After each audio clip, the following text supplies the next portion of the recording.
महत्वाची आहे. आता तुम्ही म्हणताल आम्हाला सुरक्षित कशासाठी ठेवायचं किंवा कोणापासून ठेवायचंय. आता बऱ्याच मुलींना माहिती आहे, आता इथं 5वीच्या पुढचे मुलं आहेत म्हणून तुम्हाला जवळपास माहित असेल की जे कोणत्या मुलांसोबत लैंगिक शोषण होत असेल, लैंगिक छळ होत असेल, ते त्यांच्या सोबत असं काही घडलं तर त्यांच्यासाठी हा कायदा आहे. त्यांनी ह्याची दखल दिली तुमच्या मुख्याध्यापकांना, तुमच्या शिक्षकांना, आणि त्याच्यावर आपण जे समोरचा व्यक्ती असेल, जे कोणी असेल, त्याच्यावर कडक कारवाई केली जाते आणि ते खूप महत्वाचं आहे. तर आता तुम्ही हे समजून घेणं महत्वाचं आहे की तुम्हाला कसं समजणार की आमच्यावर लैंगिक शोषण होत आहे, बरोबर? तर त्याच्या पण 3 पद्धती आहेत.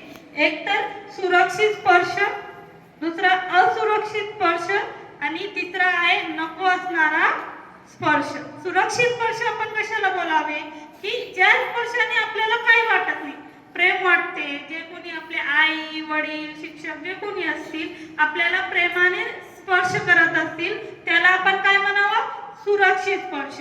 ठीक आहे, की आपल्याला समजते की यांनी मला स्पर्श केला किंवा यांनी मला टच केला तरी मला आता वेगळा काही वाटत नाही किंवा मला काही घाण